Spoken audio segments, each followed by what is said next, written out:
प्रिय विद्यार्थियों, कक्षा 12 अनिवार्य हिंदी विषय के अंतर्गत आज हम पढ़ने वाले हैं एक ऐसी कहानी जो जीवंतता जीवटता का प्रतीक है और आम जन में जीवन के संघर्षों को झेलते हुए और किस प्रकार से एक जिजीविषा की भावना पैदा करती है। तो आइए विद्यार्थियों, फणीश्वर नाथ रेणु के द्वारा लिखित ये मार्मिक कहानी जो पहलवान की ढोलक नाम से आपके पाठ्यक्रम में आरोह भाग 2 इस पाठ्य पुस्तक में दी हुई है। तो आइए विद्यार्थियों, इस कहानी का पाठ सारांश देखते हैं और पहले इसका जो मुख्य सारांश है वो देखते हैं। उसके बाद में जो क्रमिक रूप से जो पाठ आपके उसमें दिया हुआ है, क्या क्या परिवर्तन उस कहानी के माध्यम से होते हैं, किन किन भागों में वो कहानी विभक्त है। तो आइए देखते हैं विद्यार्थियों, पहलवान की ढोलक का पाठ सार। विद्यार्थियों, फणीश्वर नाथ रेणु जो कि आंचलिक उपन्यासकार हैं, इनकी एक प्रतिनिधि कहानी है पहलवान की ढोलक। यहाँ जो कथानायक है वो लुट्ठन सिंह पहलवान है, उसकी जिजीविषा और हिम्मत का यहाँ पर चित्रण किया गया है। तो जैसे जैसे पाठ शुरू होता है, कहानी की जो शुरुआत होती है वह सर्वप्रथम जो बिंदु के रूप में आया है वो है कि गांव की भयावह स्थिति का यहाँ पर चित्रण किया गया है कि गांव की एक गांव था, उस गांव में किस प्रकार से भयावह स्थिति बनी हुई है, रोगों के कारण, महामारी के कारण किस प्रकार से क्रंदन हो रहा है, कैसी कैसी परिस्थितियां वहां पर उत्पन्न हैं। तो देखते हैं यहाँ विद्यार्थियों, लेखक ने फणीश्वर नाथ रेणु जी ने जो कहानी की शुरुआत की है वो जाड़े के दिनों से की है, सर्दियों के दिन हैं और अमावस्या की ठंडी और काली रात का यहाँ पर चित्रण है और गांव में 2 बीमारियां फैली हुई हैं। कई बार प्रश्न के रूप में आ जाता है कि जो भय की स्थिति है, डरावना जो वातावरण है, वो कौन कौन सी बीमारियों के, महामारियों के पैदा होने के कारण उस गांव में हुआ है। तो विद्यार्थियों, 2 बीमारियों की यहाँ पर चर्चा है। पहली है हैजा और दूसरी है मलेरिया। तो गांव में हैजा और मलेरिया का प्रकोप छाया हुआ है। इन बीमारियों से जो पीड़ित गांव है उसमें उस गांव का थरथर कांपने का चित्रण है और वो संज्ञा दी गई है उस गांव को, उस भय की स्थिति को देख करके कि एक जिस प्रकार से भयार्त शिशु यानी कि भय से जो दुखी शिशु है उसकी तरह वो थरथर कांपने को मजबूर है वह गांव। और वहाँ पर उस गरीबी का भी चित्रण है। उस गांव में जो गरीब लोग रहते हैं कि पुरानी और उजड़ी बांस फूस की जो झोपड़ियाँ हैं उनमें अंधकार छाया हुआ है और सन्नाटे का जो सम्मिलित साम्राज्य यहाँ पर फैला हुआ है उसका वर्णन किया गया है। एक तो यहाँ पर विद्यार्थियों, अमावस्या की काली रात में जो बांस और फूस की झोपड़ियाँ हैं उनमें अंधकार फैला हुआ है और सन्नाटा छाया हुआ है। इन दोनों चीज़ों को, अंधकार और सन्नाटे का जो माहौल है वो सम्मिलित साम्राज्य है उस गांव पर छाया हुआ है। आगे देखते हैं विद्यार्थियों, यहाँ अंधेरा और निस्तब्धता, इसका शब्द आया विद्यार्थियों निस्तब्धता, उसका अर्थ होता है खामोशी, चुप्पी, जड़वत या निश्चेष्ट। जब प्राणी जैसी स्थिति में निश्चेष्ट हो जाता है, चेष्टा वहाँ पर दिखाई नहीं देती है, एक तरह से चुप रहने की जो अवस्था है, खामोशी, वह उसका निस्तब्धता का और अंधेरे का माहौल यहाँ पर छाया हुआ है। विद्यार्थियों, आगे इस पाठ में दिया हुआ है इस क्रम में कि वहाँ मानवीकरण अलंकार के द्वारा उस खामोशी को चित्रित किया गया है, उस निस्तब्धता को वहाँ पर चित्रित किया गया है कि किस प्रकार से जड़ वस्तुओं के द्वारा जब मानवों जैसी क्रियाएं की जाती है तो वहाँ विद्यार्थियों मानवीकरण अलंकार होता है। तो मानवीकरण का बहुत ही सुंदर प्रयोग 3-4 पंक्तियों में यहाँ पर लेखक के द्वारा प्रस्तुत किया गया है। इस प्रकार से है कि यहाँ कहा गया है प्रथम वाक्य में कि अंधेरी जो रात है वो चुपचाप आंसू बहा रही थी। तो आंसू बहाने का काम एक मनुष्य का है, एक सजीव प्राणी का है और रात के द्वारा आंसू बहाया जा रहा है। तो मानवीकरण की सुंदर छटा यहाँ पर देखने को मिली है। डायरेक्ट प्रश्न के रूप में आ सकता है कि वहाँ गांव के चित्रण के द्वारा जो मानवीकरण अलंकार का प्रयोग किया गया है वो किन किन वाक्यों से व्यक्त होता है, तो उसकी चर्चा करते हैं। तो यहाँ सबसे पहले है अंधेरी रात चुपचाप आंसू बहा रही थी। यहाँ पर निस्तब्धता है, जो खामोशी है, वो करुण सिसकियों यानी कि रोने की जो मध्यम जो आवाज़ है और आहों का जो बलपूर्वक अपने हृदय में दबाने की चेष्टा वो कर रही थी, निस्तब्धता। ये निस्तब्धता के लिए विशेषण आए विद्यार्थियों कि जो खामोशी है, निस्तब्धता है, वो सिसकियों और आहों को बलपूर्वक दबाने का प्रयास कर रही है, चेष्टा कर रही है अपने ही हृदय में जो वहाँ के लोग हैं वो उनसे देख पा रहे हैं कि जो निस्तब्धता है, प्राकृतिक जो वातावरण है वो इसी प्रकार से बना हुआ है। आगे विद्यार्थियों इसमें एक मुहावरा भी आया है, तारा टूटना। तारा टूटना विद्यार्थियों एक वैज्ञानिक और खगोलीय प्रक्रिया है। उसमें ये माना जाता है कि लाखों जो उल्का पिंड हैं वो या कह सकते हैं उनको गैस के जो गोले हैं वो सौरमंडल में जब भ्रमण करते करते वे कभी जब धरती के वायुमंडल में प्रवेश करते हैं तो वे जल करके बिखर जाते हैं और यही घटना तारा टूटना कहलाती है। तो यहाँ तारों के टूटने का चित्रण भी किया गया है और भावुकता का वहाँ पर विशेषण दिया गया है कि आकाश से कोई तारा टूटकर यदि कोई भावुक जो तारा है उसकी स्थिति है विशेषण के द्वारा समझाया गया है कि कोई भावुक तारा है आकाश से टूटकर पृथ्वी पर जाना भी चाहता तो उसकी ज्योति और शक्ति यानी कि उसका जो प्रकाश है, उसका जो बल है वो रास्ते में शेष हो जाती थी, अर्थात वो मिट जाता था, उसका प्रकाश भी मिट जाता था, अंधेरे का वातावरण वहाँ उस गांव पर छाया हुआ था। अन्य तारे जब वो ऐसी स्थिति में वो भावुक तारा है वो पृथ्वी के तरफ आता है और आते ही वो पृथ्वी पर आने से पहले जो टूट जाता है, बिखर जाता है। तो ऐसा चित्रण किया गया है कि बिखरता हुआ देखकर जो अन्य तारे हैं विद्यार्थियों वो उस तारे की भावुकता और असफलता पर खिलखिलाकर हंस पड़ते हैं। तो ये खिलखिलाकर हंसना विद्यार्थियों ये भी मानवीकरण अलंकार की एक योजना है। तो विद्यार्थियों यहाँ पर मानवीकरण अलंकार की सुंदर छटा के द्वारा उस विभीषिका का यहाँ पर चित्रण लेखक के द्वारा किया गया है।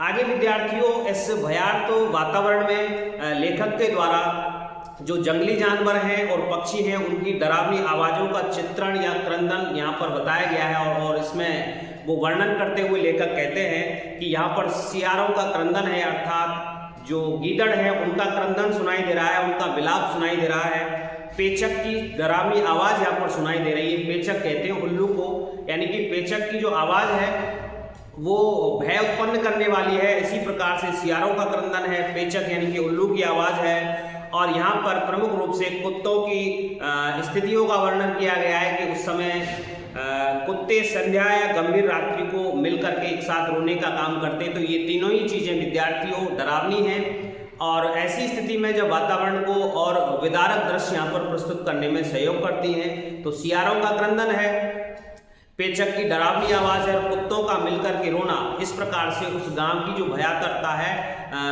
यहाँ आर्त जो स्वर है उसको वो वाणी देते हुए प्रतीत होते हैं। विद्यार्थियों यहाँ पर आगे लेखक के द्वारा बताया गया है कि बीमारी के कारण यानी कि बीमारी से आहत जो ग्रामीणों की जो स्थिति है उसका चित्रण यहाँ पर किया गया है। वो जो ग्रामीण है विद्यार्थियों को झोपड़ियों से दिन में उनकी झोपड़ियों से कराने की और कै करने की यानी कि उल्टी करने की आवाज़ें सुनाई देती हैं और वो अपने उस आर्त क्रंदन के बीच बीच में हे राम हे भगवान ऐसी टेर उनकी सुनाई देती है, पुकार उनकी सुनाई देती है।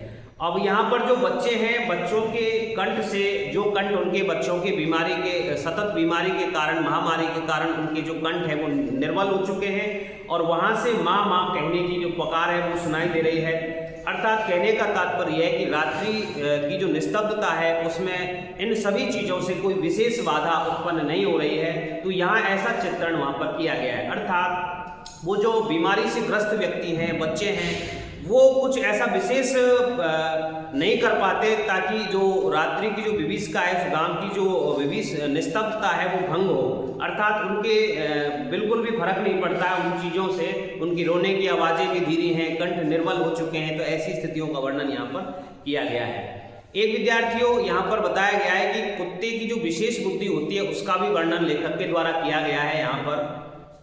तो यहाँ बताया लेखक ने कि कुत्तों में परिस्थिति जो है उसको ताड़ने की, उसको परखने की विशेष शक्ति होती है, विशेष बुद्धि होती है। वो दिन भर क्या करते हैं, कुत्ते की राख के गुरों पर गठरी की तरह सिकुड़कर पड़े रहते हैं और मन मारकर वो एक साथ रोने को तैयार हो जाते थे। दिन भर तो पड़े रहते हैं उन गुरों पर, उन राख के ऊपर और गठरी बन करके सोए रहते हैं। वो भी यहाँ पर भयग्रस्त हैं। तो यहाँ कुत्तों की परिस्थिति को ताड़ने की जो उनकी शक्ति है, उनकी जो स्थिति है, विशेष बुद्धि होती है, उसका वर्णन यहाँ पर किया गया है। आगे विद्यार्थियों जो पाठ का क्रम बनता है, जिस थीम को लेकर के पाठ की रचना की गई है, उसका विवरण यहाँ पर आता है कि लुट्टन पहलवान की ढोलक इन सभी विभीषिकाओं के बीच में, ऐसे क्रंदन के बीच में, ऐसी परिस्थितियों के बीच में, ऐसे संघर्ष के बीच में जो लुट्टन पहलवान की जो ढोलक है वो उसका जो स्वर है वो सुनाई देता है। उसकी स्थिति का प्रथम वर्णन यहाँ पर किया गया है। अब यहाँ पर बताया गया विद्यार्थियों की रात्रि के इस भयावह वातावरण में लुट्टन सिंह पहलवान की जो ढोलक है वो बजती रहती है। संध्या काल से लेकर के और प्रातः काल होने तक एक ही गति से ढोलक बजती रहती है। विद्यार्थियों जो प्रमुख बिंदु है उसका हम चर्चा करने वाले हैं प्रश्नों के अंतर्गत। जो लुट्टन सिंह जो पहलवान है उसके द्वारा जो ढोलक की आवाज़ से क्या क्या उनके मन में वो क्या अर्थ उन ढोलक की स्वरों से, तानों से वो निकालता है, थाप से किस प्रकार से वहाँ उनका क्या अर्थ निकाला गया है, ये भी एक विशेष बात है। तो यहाँ विद्यार्थियों एक शब्द आया है बीच बीच में, इनको भी बताऊंगा आपको कि एक शब्द निकलता है उसकी ढोलक से, चट धा गिड़धा। चट धा गिड़धा इसका अर्थ है आजा भिड़ जा, आजा भिड़ जा। चट धा गिड़धा आजा भिड़ जा। या बीच बीच में एक उस लय को बदल देता है वो, और अपनी जो ढोलक है उससे ध्वनि दोबारा निकलती है, चटाक चढ़ा चटाक चढ़ा, यानी कि उठाकर पटक दे, उठाकर पटक दे। लुट्टन पहलवान है उसकी ढोलक की आवाज़ यहाँ बताया गया लेखक के द्वारा कि गांव में जो मृत गांव में, जो मरे हुए के समान गांव है, उसमें संजीवनी भरने का काम वो ढोलक की जो ताल है, स्वर है, वो करती थी। विद्यार्थियों यहाँ पर आगे लुट्टन सिंह का जो बचपन है उसके बारे में, जो पहलवान जिसके आधार पर ये कहानी की रचना की गई है, वो जो केंद्र बिंदु में है लुट्टन सिंह पहलवान, उसके प्रारंभिक यानी कि बचपन के बारे में कुछ वर्णन यहाँ पर लेखक ने दिया है। इसमें लेखक ने बताया है कि बचपन में ही उस लुट्टन सिंह की शादी हो गई थी और 9 वर्ष की आयु आते आते वो अनाथ हो गए थे। माता पिता दोनों का इनका देहांत हो गया था और उसका जो पालन पोषण था वो विधवा सास ने किया था। बचपन में वो उसका क्या कार्य था, बचपन में जो लुट्टन का कार्य था तो वो गायें चराता अपने सास के यहाँ पर, धारोष्ण दूध पीता यानी कि ताज़ा निकला हुआ तुरंत का जो दूध पीता, और कसरत करता था। ये सभी चीज़ें विद्यार्थियों, एक प्रश्न बनता है यहाँ पर कि वो उसको कसरत करने की सवार क्यों, उसकी जो सनक है कसरत करने की वो को क्यों पैदा हुई, उसका एक कारण था विद्यार्थियों। उसकी विधवा सास थी, उसको गांव के जो लोग थे वो परेशान करते थे, चिढ़ाते थे। उन सभी चीज़ों का उत्तर देने के लिए, उनसे बदला लेने की जो भावना है उसके कारण वो कसरत करने की जो सनक पैदा हुई है उस लुट्टन सिंह के मन में, वो यहाँ पर उसका उत्तर मिलता है। विद्यार्थियों यहाँ पर आगे बताया गया है कि एक वर्णन दिया गया है कि एक गांव, एक शहर है या गांव है, उसका नाम है श्यामनगर, और वहाँ का जो राजा है श्यामानंद, उसका वर्णन यहाँ पर किया गया है कि श्यामनगर में दंगल का आयोजन किस प्रकार से किया गया था। वहाँ उसने लेखक वो जो लुट्टन सिंह पहलवान है उस पर क्या प्रभाव पड़ा, उस दंगल में वो किस प्रकार से गया था। तो यहाँ पर एक बार क्या है कि बताया गया लेखक के द्वारा कि लुट्टन जो पहलवान है वो श्यामनगर, जो उस समय वो पहलवान नहीं था, लुट्टन श्यामनगर के मेले को देखने के लिए गया था केवल, और वहाँ उसने देखा कि किस प्रकार से जो पहलवान दाव पेच लगा करके लड़ने का काम कर रहे हैं। वो बिना सोचे समझे वहाँ पर एक शेर का बच्चे की उपाधि, टाइटल प्राप्त एक पहलवान था, उसको उसने चुनौती दे दी थी भरी भरी भीड़ में, और वो उसका नाम जो था वो चांद सिंह था प्रमुख रूप से, लेकिन उसको शेर का बच्चा कह दिया गया था। पंजाब का पहलवान था और उस चांद सिंह के जो गुरु थे विद्यार्थियों, पंजाबी गुरु थे बादल सिंह, वहाँ उसने समस्त जो जितने भी उस क्षेत्र के आसपास के जितने भी पहलवान थे उन सबको उसने पराजित कर दिया था, चित कर दिया था। और ऐसे व्यक्ति को लुट्टन सिंह पहलवान ने जब कभी, उसने कभी कुश्ती भी नहीं लड़ी थी और जब कभी उसने इस प्रकार से किसी से शिक्षा भी नहीं प्राप्त की थी, तो वहाँ श्यामनगर के दंगल में देख करके उस शेर के बच्चे को, जो कि चांद सिंह नाम से था, उसका जो गुरु था वो बादल सिंह था, उसको चुनौती दे दी थी अचानक से। तो वहाँ का जो राजा था श्यामनगर का, वो शिकार प्रिय राजा था और उसने देखा कि चांद सिंह को दरबार में, वो देखता है कि जो चांद सिंह सबको पराजित कर रहा है, किसी से वो पराजित हो नहीं रहा है, तो उसने सोच लिया मन में कि इस व्यक्ति को हमें दरबार में रखना चाहिए, चांद सिंह को। तो जैसे ही ये बात उसके कान तक पड़ी लुट्टन उनके कान तक, तो लुट्टन ने क्या किया कि उसको तुरंत चुनौती दे दी कि इसका हक क्या है यहाँ पहलवान राजशाही दरबार में रहने का। तो उसने चुनौती दे दी उसको, और चांद सिंह मुस्कुराकर बाज की तरह लुट्टन पर टूट पड़ा। जैसे ही उसको चुनौती दी गई, बार बार मना की गई कि ये मर जाएगा, इसने कभी कुश्ती नहीं झेली है, इसकी जो मृत्यु है इसको यहाँ पर ले आई है। लेकिन बार बार मना करने के बाद में भी राजा ने हामी भर दी है कि चलो, ये मान नहीं रहा है। उसने विनम्र निवेदन किया था राजा के सामने लुट्टन ने कि मैं लड़ना चाहता हूँ, मुझे कोई दिक्कत नहीं है, लेकिन मैं एक बार अपनी आजमाइश करना चाहता हूँ। बार बार मना, इधर जो ग्रामीणों का दल था वो पुकार रहा था कि ए मरा, इस प्रकार से वो शब्द उसमें दिए हुए पाठ में, इसको नहीं भेजना चाहिए। लेकिन बार बार जब वो विनती कर रहा है लुट्टन, तो उसको लड़ने के लिए उसको चांद सिंह से भेज दिया गया। अब यहाँ पर क्या हुआ है, जैसे ही वो गिड़गिड़ाया, उसको बहुत से मेजर है वहाँ पर, सिपाहियाँ हैं राजा के, उन्होंने धमकाया है कि क्यों मरता है इसके हाथों से, ये तो नामी पहलवान है, इसने सभी पहलवानों को चित कर दिया है, तुम क्यों लड़ रहे हो, क्यों अपनी मौत को बुलावा दे रहे हो। तो यहाँ अब उसको राजा के द्वारा आज्ञा दे दी गई है, सभा ने भी वहाँ पर जितने भी ग्रामीणों का दल है वो भी चिल्लाया है। तो यहाँ अब लुट्टन सिंह किस प्रकार से उसमें विजयी हुआ है, किस प्रकार से उस चांद सिंह को चारों खाने चित करने में सफल हुआ है। तो यहाँ भीड़ अधीर हो रही थी कि क्या होगा, बाजे सभी बंद हो गए थे। पंजाबी पहलवानों का जो, उनके दल का जो क्रोध है, वो क्रोध से पागल होकर लुट्टन सिंह को गालियां दे रहे थे कि हमारा ये तो अजय है, इसको कौन, ये चुनौती देने वाला कौन है, वो गालियां विभिन्न प्रकार की उसको दे रहे थे वहाँ पर। आखिरकार लड़ने का फैसला हो गया कि दोनों को लड़ने दिया जाए। और अब यह देख रहा था कि ऐसा, यदि इसमें कुछ न कुछ दम तो है, वो चांद सिंह सोच रहा था, वो व्यर्थ मुस्कुराने की कोशिश कर रहा है। कुश्ती आरंभ हुई, ढोल बजने लगे हैं, ढोल की ताल सुनकर जो लुट्टन है उसका जोश जागृत हुआ है, क्योंकि उसका कोई गुरु तो था नहीं, और उसने ढोलक की आवाज़ से ही यो अपने लिए आदेश प्राप्त कर लिया था। उस ढोलक की जो ताल है, उसका जो स्वर है, उसी से उन्होंने अर्थ लगा करके वहाँ पर ढोल बजा है, ढाक धना ढाक धना, ढाक धना ढाक धना, इसका जो अर्थ उसने लिया था, वाह पट्टे वाह पट्टे। बाद में फिर दोबारा से ढोलक की जो तान है, उसका जो स्वर है वो बदल गया है, चट गिड़धा चट गिड़धा चट गिड़धा, अर्थ हुआ मत डरना मत डरना। यहाँ पर जो चांद सिंह का गुरु है बादल सिंह, वो बार बार चांद सिंह को उत्साहित कर रहा है। लुट्टन द्वारा चांद सिंह को चारों खाने चित कर दिया है। अब ऐसी स्थिति आई है कि वो निकल करके जैसे तैसे दाव पेच में आकर के लुट्टन सिंह ने और चांद सिंह को पराजित कर दिया है। लुट्टन के पक्ष में कोई नहीं था, केवल उसकी ढोलक थी। उसने ढोलक को गुरु मान लिया था। वही ढोलक की आवाज़ थी जिसकी ताल पर वह अपनी शक्ति और दाव पेच की परीक्षा ले रहा था और वो अपनी हिम्मत बढ़ा रहा था। तो विद्यार्थी यहाँ पर अगर आए कि लुट्टन सिंह पहलवान का गुरु कौन था, तो उसकी ढोलक की आवाज़ थी, वही ढोलक उसका गुरु थी।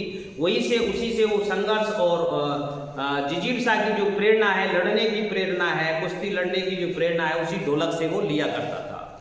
विद्यार्थियों यहाँ पर जब वो लड़ रहा था तो उसके बीच में जो स्वर बदला है ढोलक का, वो भी यहाँ पर दिया है, दाग धना तिरकट धना, दाव काटो बाहर हो जाओ, बाहर मिट्टी के सिर। ये जनमत ने अब बदल गया है। जनमत की स्थिति विद्यार्थी ये होती है कि जो विजयी मुद्रा में दिखाई देता है उसी की तरफ दूसरी तरफ से मुड़ करके स्थितियां उसके अनुकूल हो जाती है। तो जनमत एक साथ कहने लगा कि बाहर शेर मिट्टी के।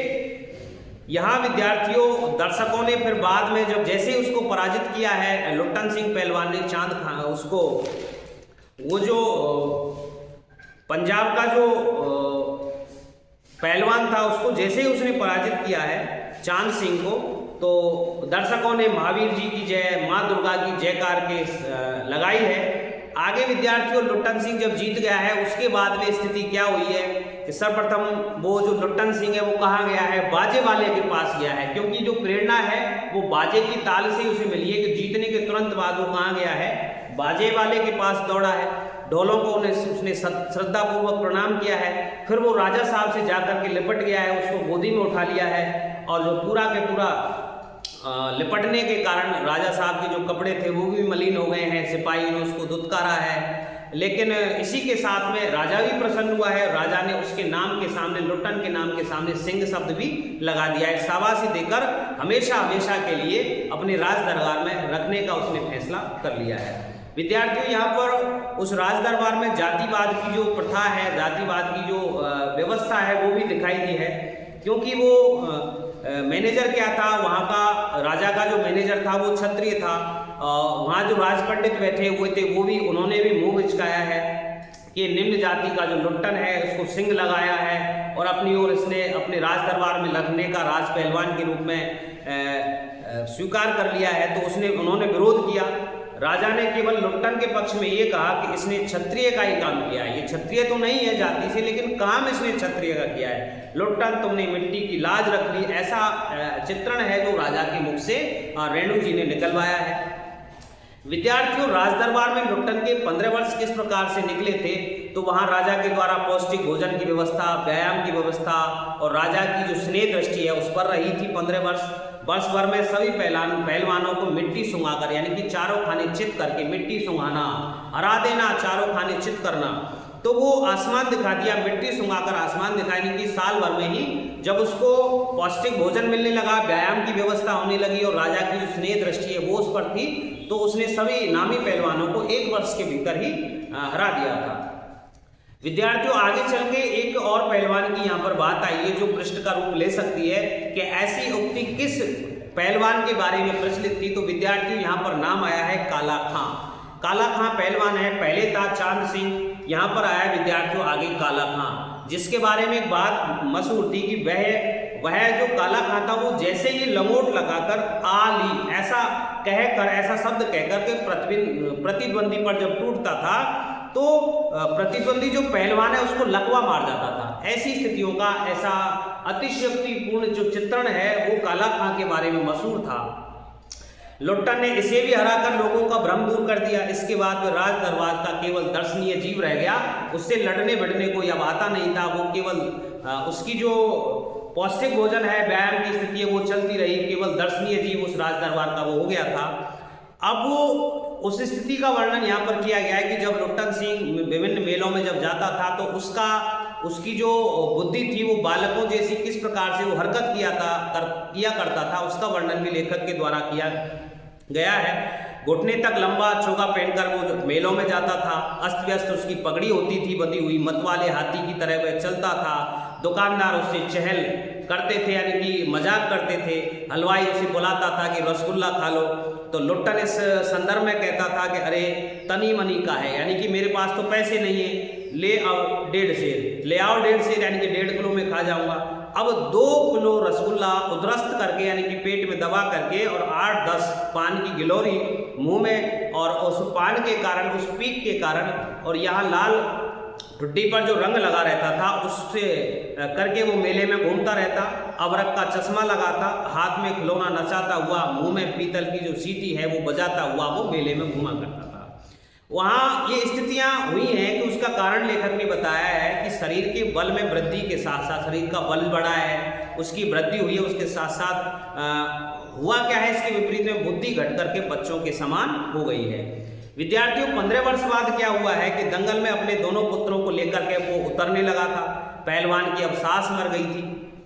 पहलवान की पत्नी भी 2 बच्चों को पैदा करके और वो स्वर्ग सिधार गई। दोनों लड़के हैं राज दरबार के भावी पहलवान घोषित कर दिए गए। भरण पोषण उन दोनों बच्चों सहित उस लुट्टन का भी राज दरबार से होने लगा। लुट्टन प्रतिदिन सुबह ढोल बजाकर कसरत करता था, उनको कसरत करवाता। दोपहर में लेटे लेटे उनको सांसारिक ज्ञान भी देता था कि विभिन्न प्रकार की शिक्षाएं अपने बच्चों को देता था कि मालिक को कैसे खुश रखा जाता है, कैसा व्यवहार सभी के साथ करना चाहिए। विद्यार्थियों, सबसे महत्वपूर्ण है इस पाठ का जो अंतिम जो अंश है, इसका जो चरमोत्कर्ष है वो इस रूप में दिखाई देता है कि अंतिम जीवन काल उस लुट्टन सिंह का किस प्रकार से निकला था, वो बड़ा हृदय विदारक है। यहाँ पर उस समय राजा की मृत्यु हो जाती है और राजा की मृत्यु के बाद में उसके स्थान पर उसका एक पुत्र था राजकुमार, वो बिलायत से आया था। उसने देखा कि इतने खर्चे 3-3 पहलवानों को ऊपर खर्च किया जा रहा है, तो उसने उसे तुरंत प्रभाव से निकल जाने का आदेश दिया कि हम तुमको क्यों खिलाएं। और उन्होंने कुश्ती दंगल जो बंद करवा दिए, उसके स्थान पर घोड़ों की रेस का आयोजन उसने शुरू करवा दिया। तो यहाँ पर तीनों को निकाल दिया गया है गांव के एक छोर पर, एक कोने पर, और गांव वालों ने उस लुट्टन सिंह के लिए, उसके दोनों बच्चों के लिए एक झोपड़ी की व्यवस्था कर दी थी। खाने पीने का खर्च भी वो गांव वाले उठाते थे। उसका कार्य क्या था कि गांव के जितने भी बच्चे थे टोली बना दी कि उनको वो कसरत कराता और कुश्ती लड़ने की शिक्षा भी देता था। तो सुबह शाम ढोल बजाकर धीरे धीरे क्या हुआ कि उन्होंने गांव के जो बच्चे थे आना बंद कर दिया, तो रह गए शेष उनके दोनों बच्चे, और वहाँ से गांव वालों की तरफ से व्यवस्थाएं भी बंद हो गई उसकी, और केवल 2 ही बच्चे अपने दोनों बच्चों को अपने दिन भर वो कमाते हैं बेचारे उस लुट्टन सिंह के पुत्र, और बाद में वो उनका भरण पोषण किया करता, और उन्हीं 2 बच्चों को, अपने बच्चों को वो इस प्रकार से जो कसरत करके और कुश्ती लड़ने की शिक्षा वो दिया करता। तो इस प्रकार से उनका गुजर बसर होता था। अचानक गांव में क्या हुआ विद्यार्थियों, वज्रपात हुआ। अनावृष्टि के कारण बरसात नहीं हुई, अन्न की कमी हो गई, और दोबारा से मलेरिया और हैजा ये महामारियां दोबारा से आई हैं, और इस प्रकार से गांव को ढूंढना उन बीमारियों ने शुरू कर दिया। रोजाना गांव से 2-3 लाशें उठने लगी हैं। दिन में कोहराम रहता, ढांढस बनाने का कार्य में लोग एक दूसरे को करते थे। रात को निस्तब्धता बनी रहती। उसी रात का वर्णन जो है प्रारंभ में पाठ के में विद्यार्थियों लेखक के द्वारा किया गया है। रात की विभीषिका को सिर्फ चुनौती देने वाली जो चीज थी वो थी पहलवान की ढोलक, जो कि ललकार करके इस संघर्ष से लड़ने के लिए, उस निस्तब्धता को दूर करने के लिए चुनौती देने वाली जो कोई चीज थी तो वो थी पहलवान की ढोलक की आवाज। पहलवान संध्या से सुबह तक ढोलक बजाता रहता। वो जो ढोलक बजती थी वो अर्धमृत औषधि के समान, अर्धमृत लोगों के लिए औषधि उपचार पथ्य विहीन, जिनके पास इलाज के लिए पैसे नहीं है, औषधि उपचार पथ्य विहीन, किसी प्रकार का इलाज के लिए पैसे नहीं है, उन प्राणियों में संजीवनी शक्ति भरने का काम वो ढोलक किया करती थी। वो उस ढोलक का प्रभाव क्या होता था ये भी बताया गया है लेखक के द्वारा कि ढोलक की आवाज़ से मरते हुए जो प्राणी हैं उन्हें आंखें मूंदते समय कोई तकलीफ नहीं होनी चाहिए, ऐसा उसका स्वयं का विचार था। और वो मृत्यु से वो डरते नहीं थे। वो गांव के लोग, दोनों बेटे, एक बार क्या हुआ जब महामारी जब खूब फैल गई तो दोनों बेटे उसके लुट्टन के काल की चपेट में आ गए हैं। अब उन्होंने कहा कि बाबा उठा पटक देत वाला ताल बजाओ। पूरी रात चटाक चढ़ा ढोल पीटता रहा। वह लुट्टन सिंह पहलवान प्रातः देखा कि दोनों जो बेटे हैं वो पेट के बल लेटे हुए हैं। राजा श्यामानंद की दी हुई जो रेशमी जांघिया है उसको पहन करके और लुट्टन सिंह पहलवान अपने शरीर से मिट्टी लगा करके कसरत करके दोनों को कंधों पर लाद करके और नदी में बहाया। ऐसा वो बहादुर व्यक्ति था कि जिसके दोनों पुत्र मर गए हों, उनको अकेले ही, भले ही स्वयं के पास समस्याएं हैं, ऐसा विदारुण जो दृश्य है उसके सामने है, फिर भी वो गांव में संजीवनी शक्ति भरने के साथ साथ पूरी रात उसने ढोलक बजाई है, सुबह तक ढोलक बजाई है। और उसके बाद में उन बच्चों को, अपने दोनों पुत्रों को कंधों पर लाद कर गंगा में बहा करके आ गया है।